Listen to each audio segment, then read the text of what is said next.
L'information également marquée par une année que les forces de l'ordre ne risquent pas d'oublier. En effet, Sainte-Soline, émeutes de juin-juillet ou encore les manifestations contre la réforme des retraites, eh bien, les policiers et les gendarmes ont été victimes de nombreuses attaques.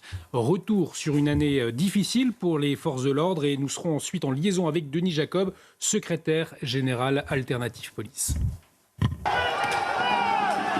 L'année 2023 a été particulièrement rude pour les forces de l'ordre. Entre les manifestations contre la réforme des retraites, celles à Sainte-Soline ou encore les émeutes de cet été, des violences qui ont entraîné des dispositifs inédits. Premier exemple, le 1er mai, près de 12 000 policiers et gendarmes ont été déployés partout en France, dont 5 000 à Paris.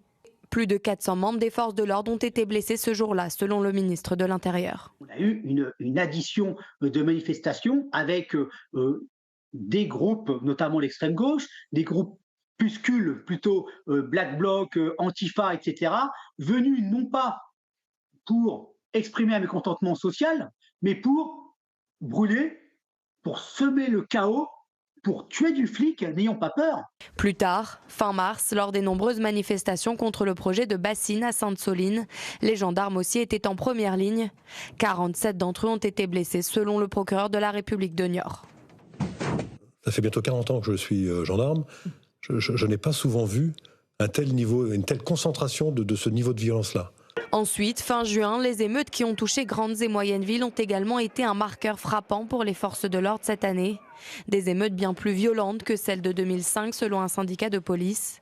Au 31 octobre 2023, la police nationale a enregistré 10 762 policiers blessés, dont près de 4 000 à la suite de violences volontaires. 9 d'entre eux ont perdu la vie en service, dont 3 lors d'une opération de police.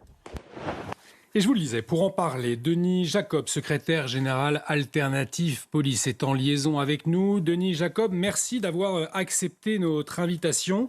Est-ce que vous pourriez dire que l'année 2023 pour les forces de l'ordre a été un tournant? En d'autres termes, est-ce que c'est une année inédite en termes de violence pour vous?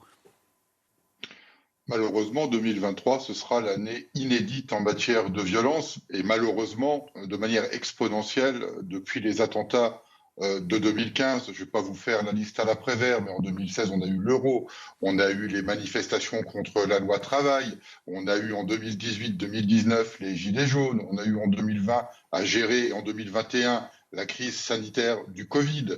Et puis, on a eu ce qu'on a connu cette année, des violences urbaines, des émeutes d'un niveau de violence jamais connu, une volonté délibérée de s'en prendre physiquement aux policiers, donc d'essayer de les tuer. Et puis, on a eu tout le reste, les mouvements sociaux. Vous en parliez tout à l'heure sur votre plateau des retraites, mais il y a eu également tout un tas d'événements comme la présence du roi Charles III, la venue du pape, la Coupe du monde de rugby, et donc des policiers, et vous le disiez très justement dans votre titrage sur votre chaîne, surmobilisés d'année en année, avec à côté le quotidien géré, une réelle agressivité, une volonté de tuer quotidiennement. Je pense aujourd'hui à mon collègue qui a subi un refus d'obtempérer aujourd'hui à Montpellier, qui se retrouve avec 15 jours d'arrêt de travail. Et ça, c'est au quotidien, en plus de tout le reste à gérer. Et Philippe David, qui était sur votre plateau tout à l'heure, et je le remercie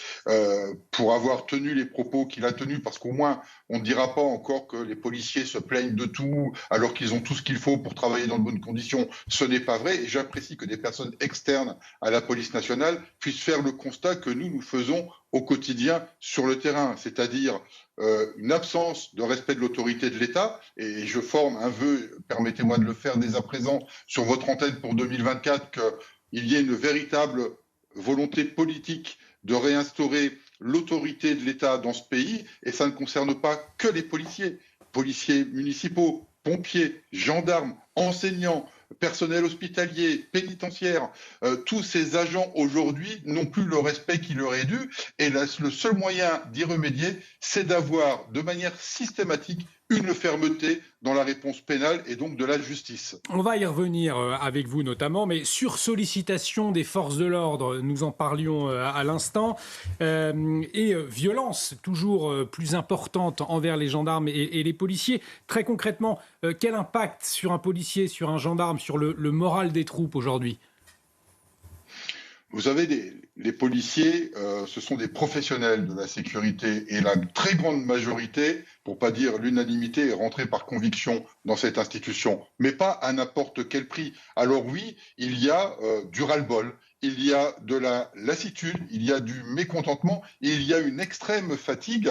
Et aujourd'hui, il y a effectivement je ne vais pas dire un mouvement parce qu'on n'en est pas là, mais il y a en tous les cas une remontée de terrain, d'information à notre niveau qui fait apparaître un mécontentement par rapport à ce qui se profile dans quelques mois, à savoir les Jeux Olympiques 2024, avec un flou artistique à ce jour sur comment va être organisée la sécurité et dans quelles conditions pour les policiers. Alors, Gérald Darmanin nous a fait des annonces qui vont dans le bon sens. On attend le début de l'année 2024 pour reprendre les discussions, les réunions avec lui et avec son administration pour faire en sorte que les Jeux Olympiques qui arrivent soient une réussite, parce qu'il en va de l'image de notre pays à travers le monde, mais aussi que nos collègues puissent travailler dans des conditions de travail et de sécurité optimales, sans que ce soit au détriment de leur vie de famille. Puisque le débat aujourd'hui, c'est celui-là, c'est que les policiers ne savent pas encore complètement à quelle sauce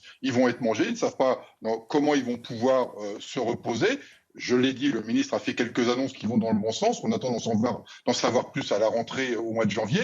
Mais en tous les cas, il y a de toute manière une lassitude, une fatigue et un ras-le-bol de mes collègues sur le terrain. Ça, c'est évident. Denis Jacob, vous restez avec nous. Vous intervenez dès que vous le souhaitez. Je vous demanderai dans un instant quelles sont les mesures très concrètes que vous demandez et qu'en est-il de la grogne des forces de l'ordre aujourd'hui? Mais avant, Jordan Florentin, on entendait dans la voix de Denis Jacob ce souhait, une volonté politique aujourd'hui de remettre l'autorité de l'État comme priorité en amont. Le chef de l'État qui doit s'exprimer pour ses vœux très prochainement, est-ce que effectivement aujourd'hui, quand on entend les Français, le ras-le-bol autour de l'insécurité, quand on entend aujourd'hui la grogne des forces de l'ordre, est-ce que la priorité des priorités, c'est de remettre de l'ordre et de remettre finalement l'autorité de l'État en avant? C'est à tout le moins une des priorités, effectivement, mais pour revenir sur la fronde qui pourrait être inédite cette année en 2024, alors vous citez le chiffre en 2023 de 10 000 policiers blessés. Il faut savoir qu'en 2021, Gérald Darmanin avait dit qu'il y avait eu 2 fois plus de policiers et gendarmes blessés en 15 ans. Donc ça remonte déjà, 2023 n'est que l'acmé finalement d'une très très longue période de violence, non pas policière, mais de violence contre les policiers. Donc d'abord, il faut rappeler ce chiffre. Et puis sur la question de la fronde, ce qui est inédit cette fois et qui pourrait survenir en 2024, c'est que, comme je vous le disais, il n'y a pas seulement les gendarmes et les policiers nationaux, il y a aussi une révolte qui commence à arriver des policiers municipaux qui réclament, et c'est là où j'en viens sur le point politique, qui réclament un petit peu plus de reconnaissance sociale. Il faut savoir qu'un policier municipal, il peut commencer sa carrière à 1 500 €, il la terminera à 2 000 €. Alors que c'est quand même des personnes qui assurent notre sécurité au quotidien, et leur prime, et c'est d'ailleurs la revendication en ce moment qu'ils ont fait à l'État, leur prime de 20% n'est pas prise en compte dans la retraite. Donc un policier qui toute sa vie a œuvré à la sécurité des Français va avoir une retraite à 1 200 €. Donc il n'y a pas de soutien politique, quand on parle en plus de la LFI qui les attaque quotidiennement. Il n'y a pas de soutien non plus sur leurs revendications matérielles. Il faut savoir que, prenez l'exemple de Paris, on parlait des Jeux Olympiques. À Paris, Anne Hidalgo a refusé des années et des années d'admettre qu'il fallait armer la police municipale. Or, quand vous prenez les chiffres, je les avais notés à Paris, il y a eu plus 43% de coups et blessures, plus 103% de violences sexuelles. Et on pense encore aujourd'hui que la police municipale ne devrait pas être armée. Et une police municipale qui pourrait venir en soutien à la police nationale. Exactement. Et enfin, il n'y a pas de soutien de la part des magistrats, puisque, vous savez, moi j'ai rencontré des policiers il n'y a pas très longtemps dans une affaire de pickpocket à Paris. Les policiers sont arrivés vers moi, ils m'ont dit ça ne sert à rien de retenir des enfants qui avaient volé une dame dans le métro. Ils m'ont dit en fait, elles n'iront pas en prison. D'abord, c'est des mineurs, mais surtout, il n'y aura pas de réponse pénale. Donc les policiers eux-mêmes le savent. Et puis, en face de ça, cerise sur le gâteau, ils sont attaqués par une partie de la population avec des dégradations de leur commissariat, avec des émeutes. Et puis, tout ça, sont devenus des cibles, en fait, finalement, les policiers municipaux. Donc, effectivement, il pourrait y avoir une fronde inédite en 2024. On va peut-être demander justement à Denis Jacob quel est l'état d'esprit des troupes ces derniers temps. Est-ce que, effectivement, vous sentez auprès de vos collègues une grogne qui est en train de monter ? Je pense très sincèrement, vous savez, je suis un des premiers à dire que les policiers doivent se mobiliser pour exprimer leur mécontentement quand ils considèrent qu'ils ne sont pas reconnus à la hauteur de leur engagement. Mais il ne faut pas non plus comme certains de mes collègues de syndicats concurrents peuvent le faire, souffler sur les braises d'un potentiel mécontentement ou d'expression de mécontentement à venir dans la rue. Nous avons un devoir de responsabilité. Nous sommes des syndicalistes policiers, mais nous sommes aussi des policiers. Et nous avons un devoir d'assurer la sécurité de nos concitoyens dans ce pays. Donc nous exprimons des mécontentements, nous exprimons des revendications auprès de notre ministère de tutelle, mais on attend beaucoup, bien évidemment, et surtout les moyens de faire notre travail dans de bonnes conditions sans que ce soit au détriment de notre vie privée. Et donc, on verra en fonction de ce que le ministre de l'Intérieur apportera comme réponse au mois de janvier, puisqu'il s'est engagé à nous recevoir, à concerter, à discuter avec nous dès le lendemain du jour de l'an. Hein, dans les jours qui viennent, il va y avoir des réunions. Et en fonction de ce que le ministre annoncera, nous verrons s'il y a nécessité de se mobiliser ou pas. Mais comme je prendre une expression un peu populaire, mais ne vendons pas la peau de l'ours avant de l'avoir tué. C'est-à-dire, n'allons pas souffler sur des braises d'un potentiel mécontentement avant même d'avoir eu les réponses que nous attendons. Si nous n'avons pas les réponses que nous attendons, on avisera à ce moment-là. Il y a un mécontentement, de là à dire qu'il y aurait une fronde au point où des milliers de policiers seraient en capacité aujourd'hui de dire on va dans la rue, je ne le pense pas. Ce qui ne veut pas dire qu'il n'y a pas de malaise dans la police nationale au regard de l'agression que subissent au quotidien nos collègues. Et monsieur sur votre plateau le rappelait, hein, on a eu plus de 10 000 policiers de blessés en 2023, dont près de 4 000 en mission de police. Donc il y a une situation de tension. Ça, c'est indéniable. Mais de là à dire que d'un claquement de doigts, demain, tous les policiers vont aller manifester, vont mettre le pays en croix et ne participeront pas à l'organisation de la sécurité de notre pays pour les Jeux Olympiques, je pense que tenir ce type de propos serait irresponsable aujourd'hui. En tout cas, Karim Zeribi, effectivement, on aura beau mettre tous les moyens pour les policiers, si effectivement il n'y a pas cette volonté politique de fermeté de l'État ou même de la justice. On en revient souvent à cet exemple du délinquant qui va en garde à vue et qui, dès le lendemain, est libre. Est-ce que elle n'est pas là la priorité? Je repose la question, Karim Zeribi. Oui, en fait, c'est un problème qui me paraît assez global. Et c'est vrai que c'est une corporation qui est en souffrance, la corporation policière, les gendarmes. Mais plus encore, j'ai envie de dire, c'est une problématique de nos services publics et de l'état de nos services publics. Si on prend la justice, on a une situation qui est une situation de clochardisation. On est 15e au niveau européen. Si on prend l'enseignement à l'école, on voit bien qu'il y a une problématique d'attractivité, de recrutement. Devant les élèves, aujourd'hui, on met des gens qui sont peut-être pas ce qu'ils étaient il y a encore quelques décennies. On prend la santé, on voit bien qu'il y a, je veux dire, malgré les plans que les infirmières, les aides-soignantes, les médecins, et une insatisfaction. Il y a une crise de vocation dans nos services publics qui représente le socle de la République en réalité. Le socle de la République parce que, à la fois, ils ont des fonctions assez régaliennes qui sont indispensables pour le fonctionnement de notre société. Moi, je connais bien la corporation policière parce que j'ai été conseiller du ministre de l'Intérieur quand Jean-Pierre Chevènement était ministre de l'Intérieur.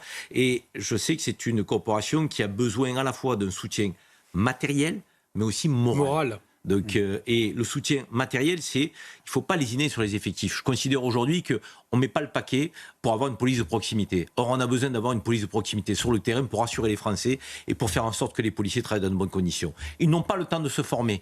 Insuffisamment. Ils aimeraient se former parce qu'il faut toujours rappeler les fondamentaux. Mais on leur demande tellement d'amplitude horaire, donc folle, qu'ils n'ont même pas le temps de voir leur famille. 23 millions d'heures supplémentaires, il y a encore quelques années, impayées. Alors, Gérald Darmanin fait ce qu'il peut, mais il y a un retard qui est tel que sur le plan matériel, sur le plan de la considération, sur le plan de la manière dont on respecte cette corporation, il y a beaucoup à faire. Donc, moi, je pense qu'ils sont presque au bord de la rupture pour beaucoup d'entre eux. Certains démissionnent, certains ont aussi un désenchantement parce que la justice, vous l'avez dit tout à l'heure, ne suit pas toujours. Quand ils font leur job, derrière, il n'y a pas la réponse judiciaire. Donc, il y a une problématique qui est assez globale à laquelle il faudrait répondre par une approche qui est transversale. Or, cette réponse-là, elle n'existe pas aujourd'hui. Je vous donne la parole tout de suite, mais Denis Jacob voulait réagir. Denis Jacob, est-ce que c'est ce manque de soutien moral également que vous déplorez aujourd'hui ?